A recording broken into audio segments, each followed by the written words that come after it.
हाँ दोस्तों, जैसा कि हमने आपको बताया था कि चूंकि क्या हुआ, मेरे पास गेस्ट पेपर नहीं मिल पाया था, इसीलिए जो आपका वैदिक सभ्यता का जो ऑब्जेक्टिव क्वेश्चन है, जो है 1 मार्क के क्वेश्चन होते हैं ना, वो कुछ क्वेश्चन छूट गए थे। हालांकि इतना ही है, इसमें थोड़ा सा हम ऐड करेंगे और समझने का प्रयास करेंगे कि इसमें क्या क्या क्वेश्चन आते हैं और कैसे कैसे क्वेश्चन पूछते हैं। जैसे कि इतना हमने आपको बता दिया है, और हम कहते हैं ऑब्जेक्टिव के माध्यम से कुछ क्वेश्चन को जान लेते हैं।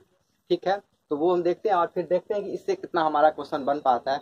एक्सप्लेनेशन, इसकी क्या ज़रूरत है, इसकी आप उपयोगिता को समझेंगे। ठीक है, तो ये आपका जो वैदिक सप्ताह का जो थ्योरी और ऑब्जेक्टिव पार्ट है, उसी का दूसरा पार्ट है जो हम लेके आए हैं, जो इसके माध्यम से आप जो है ऑब्जेक्टिव का पूरा हम जो एक्सप्लेनेशन, पूरा का पूरा डिस्कशन आपको जो है बता देंगे और देखते हैं। तो इसी का संदर्भ में कुछ पॉइंट को और समझना होगा कि इसी के अंतर्गत महाभारत और रामायण 2 महाकाव्य है, उसकी अधिकतर चीजें हमारे सिलेबस में महाभारत से लिया गया है। जैसे श्रीमद् भागवत गीता कहाँ का पार्ट है, ये तो छोटा छोटा क्वेश्चन पूछ देता, तो महाभारत का ही कथा है। महाभारत कितने दिन तक चला? 18 दिन तक। तो आप समझते हैं कि क्वेश्चन को, जैसे कि देखिए कुछ चीज है कि अम्बा, अब देखिए आपको कहाँ मिलेगा, हम बताते हैं ऑब्जेक्टिव में ये कहाँ चीज मिलेगा। सबसे पहले ये समझ देते हैं। तो ऑब्जेक्टिव जो आपके पास जो ये गेस्ट पेपर है, ये देखिए, ये जो गेस्ट पेपर है हिस्ट्री वाला, उसमें क्या करेंगे कि आपका पेज नंबर जो है 2 पे 3 पर 2 पे भी 1-2 क्वेश्चन है। ठीक है ना, 3 से शुरू होता है एक्चुअली। देखिए 3 से, जिसमें इसका नाम है सामाजिक इतिहास भारत के विशेष संदर्भ। ठीक है, तो भारत के सामाजिक जो इतिहास था उसी के अंदर ये देखिए, एक्चुअली इस इतिहास में जो आपका गेस्ट पेपर में चैप्टर दिया है ना, उसका पैटर्न दूसरा है, लेकिन इतिहास के क्रम को ऐसे ही पढ़ते, आपका कोई चीज छूटेगा नहीं, उसके लिए टेंशन मत लीजिए। वो एक्चुअली उसके अंतर्गत वैदिक सप्ताह ही आया है।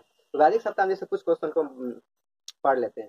जैसे कि आपका ये पुराणों की संख्या कितनी है, तो हमने आपको यहाँ बता ही दिया था कि पुराण टोटल 18 है। तो 18 नंबर से इस पे क्वेश्चन आता है, 18, 19, 20 इस तरह से क्वेश्चन आता है। तो टोटल कितने पुराण है? 18 पुराण है। इसके अलावा दूसरा कि अब आ जाते हैं हम सामाजिक इतिहास और भारत के विशेष संदर्भ में। इसमें पूछते हैं अम्बा अम्बालिका किसकी पत्नी थी? अम्बा अम्बालिका, एक्चुअली देखिए इसमें गलत लिखा है। देखिए अम्बा, अम्बा, अंबिका, अम्बालिका, तीन सिस्टर रहती है, 3 बहन रहती है, अम्बा, अंबिका, अम्बालिका।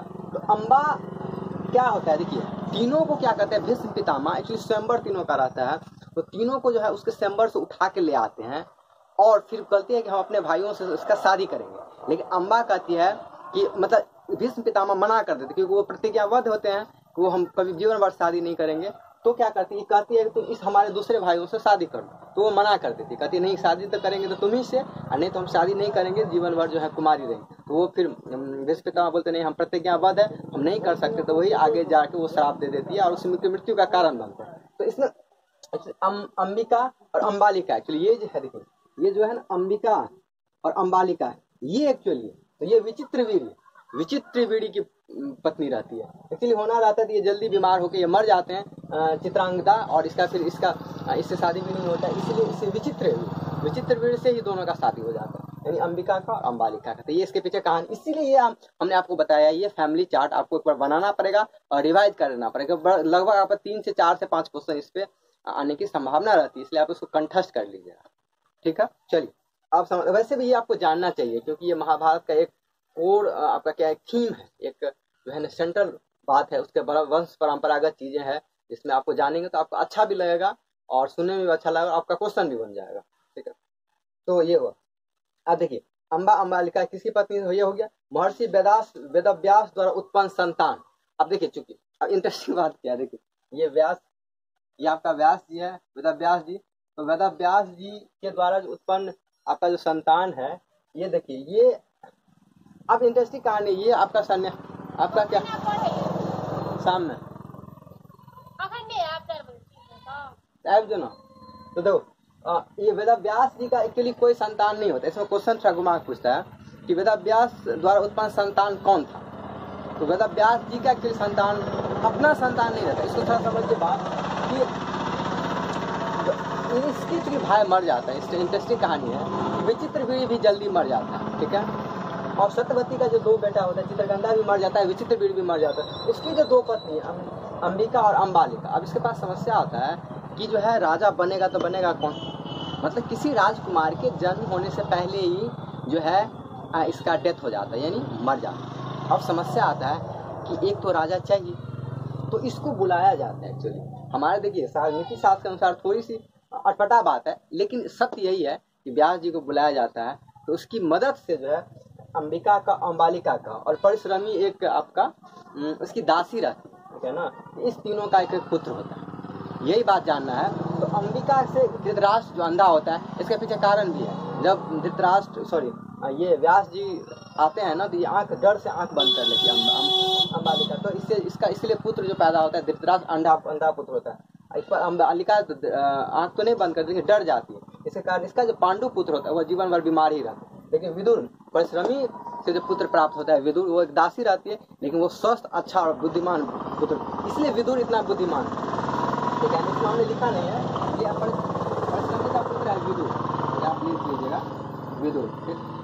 ये एक विदुर हो गया, ठीक। तो इतना है कहानी। तो इसलिए देखिए, तो महर्षि व्यास द्वारा उत्पन्न पुत्र पांडु, धृतराष्ट्र, विदुर, ये सब थे। इसमें क्वेश्चन पता पांडु है, धृतराष्ट्र है कि विदुर है कि ये सारे ही पुत्र जो है महर्षि व्यास के द्वारा ही उत्पन्न, ठीक है।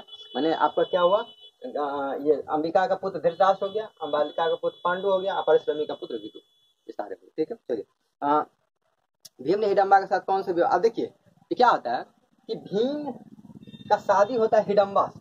अब ये इंटरेस्टिंग कहानी है कि अब एक चीज और क्वेश्चन आता है, ये पांचों पांडव की पत्नी होती है द्रौपदी, इसमें हमने नहीं लिखा है। ये जो 5 पांडव है आपका युधिष्ठिर, भीम, अर्जुन, नकुल और सहदेव, ये पांचों पांडव की पत्नियां होती है कौन, द्रौपदी। क्या होती है, द्रौपदी। तो द्रौपदी से क्या होता है, एक एक तो सारे का पुत्र अपना उत्पन्न होते हैं। तो इसमें उतना क्वेश्चन नहीं पूछा, इसलिए हमने आपको छोड़ दिया। लेकिन भीम जंगल में कुछ दिनों के लिए रहता है अज्ञातवास में, तो उसको क्या होता है हिडम्बा, हिडम्बा से प्रेम हो जाता है, तो उसके थ्रू जो संतान प्राप्त होता है उसको, वो है आपका घटोत्कच। तो घटोत्कच से संतान प्राप्त होता है, तो घटोत्कच ही इसका पुत्र होता है। क्या है, घटोत्कच ही इसका पुत्र है, ठीक है। तो घटोत्कच ही इसका पुत्र है, ये है इसका कहानी। तो हिडम्बा का एक पुत्र क्या है, घटोत्कच, और भीम का भी पुत्र है घटोत्कच, जो जंगल में रहता है, ठीक है। तो ये इसका कहानी। घटोत्कच किसका पुत्र है, तो ये किसका, एक भीम का पुत्र होता है घटोत्कच, ठीक है, वो जंगल में, ठीक। और हिडम्बा उसकी माँ हो गई। द्रौपदी किसकी पत्नी, अब जैसे द्रौपदी के बारे में तो अभी हमने बताया कि द्रौपदी का क्या होता है ना, हालांकि देखिए डिटेल कहानी आपको हम दूसरे वाले बैच में बताएंगे, लेकिन आप शॉर्ट में समझ लीजिए कि पांचों से जो है द्रौपदी का शादी होता है, इसलिए ये पांचों की पत्नी होती है, ठीक है, जिसमें कि अर्जुन, नकुल, सहदेव, ये सारे, ठीक है। ये है इसके बाद क्या है, कर्मण्यवादिका रस्ते माँ फलेषु किल। ये देखिए, ये गीता का एक श्लोक है, ठीक है ना। ये गीता का श्लोक है जो आपका 2य अध्याय में इसके बारे में वर्णन किया गया है। जैसे कहते हैं कर्मण्यवादिका रस्ते माँ फलेषु कदाचन, तो ये श्रीमद् भागवत गीता जो महाभारत का ही पार्ट है। ये कहानी क्या है, श्रीमद् भागवत गीता एक्चुअली है क्या बताते हैं। देखिए, जब युद्ध में आपका अर्जुन जाता है और उसके सामने में जिसके अपने ही वंशज के लोग होते हैं, तो वो मना कर देते हैं हमको युद्ध नहीं करना, अपने लोगों पे तीर नहीं चलाना है।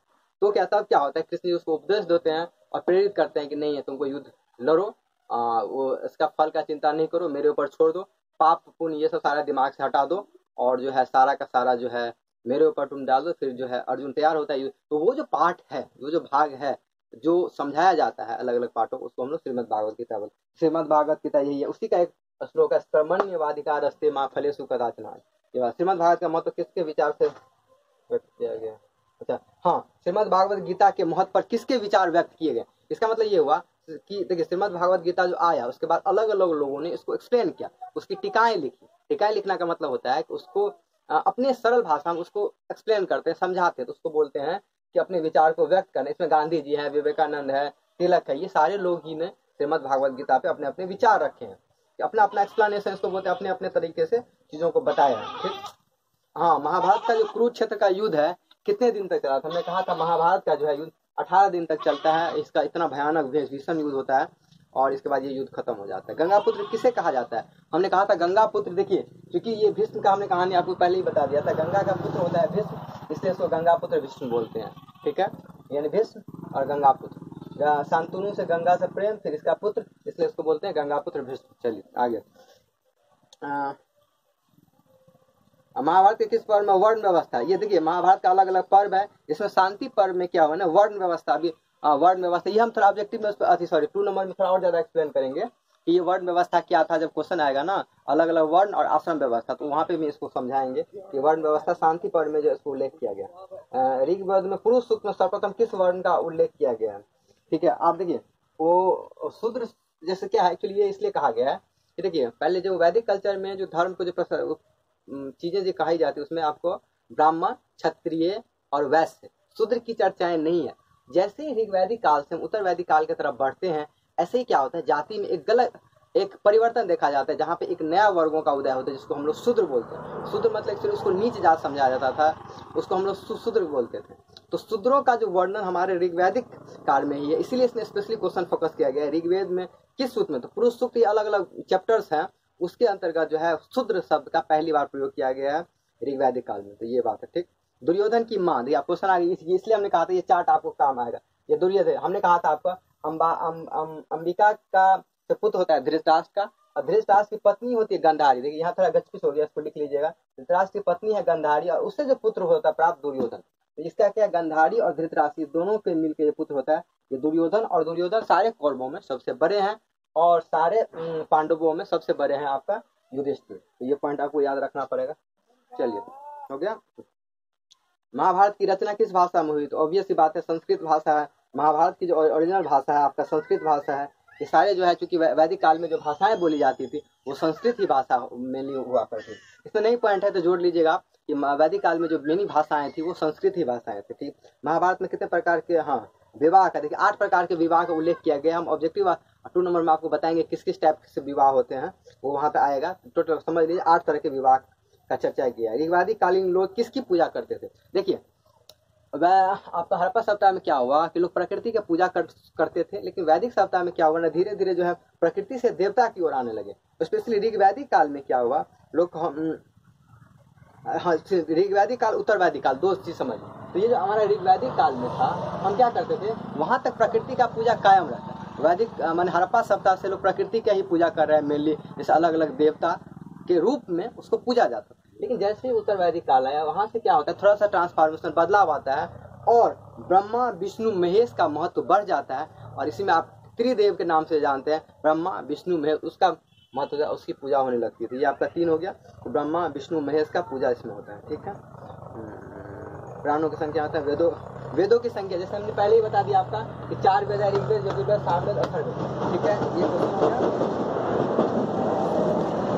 चलिए तो इतना आपका क्वेश्चन हो गया जो आपको इजीली जो है आप इजीली तरीके से समझ सकते हैं, एक्सप्लेन कर सकते हैं। बाकी जो थोड़ी सी चीजें आप बची होगी, जो 2 नंबर का क्वेश्चन है, आपको निश्चित रूप में उसमें कवर हो जाएगा। वो एक भी चीज आपका पॉइंट छूटेगा नहीं। और वहाँ पे थोड़ा सा कोशिश करेंगे और थोड़ा सी स्टोरी ये डालने का, उसके बारे में थोड़ा सा और भी बताएंगे, क्योंकि ये काफी लंबा स्टोरी है। ये जो है फैमिली चार्ट, ये महाभारत की लंबी कहानी है, तो उतना आप मेरे हिसाब से आप उतना प्रेशर नहीं डालना है। जो काम का चीज हमने आपको समझा दिया है। बाकी जो अगर डिटेल क्लास होंगे बाद में, अगर आप क्लासेस करते हैं तो उसमें हम पूरा एक कहानी बताएंगे। तो इसमें तो कम से कम आपको 5 से 6 दिन लग जाएंगे ये पूरे कहानी समझने में। उससे बहुत सारे क्वेश्चन भी आते हैं, बहुत सारी चीज़ हमारे दिमाग भी खुलते हैं, समझ में भी आते हैं। तो ये रहा ओवरऑल ऑब्जेक्टिव का सारा क्वेश्चन।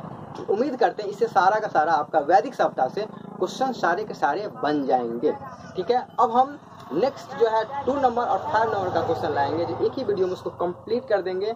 थैंक यू, मिलेंगे अब हम नेक्स्ट वीडियो में, नेक्स्ट जो है हमारा इसी का नेक्स्ट चैप्टर और नेक्स्ट अपडेट के साथ।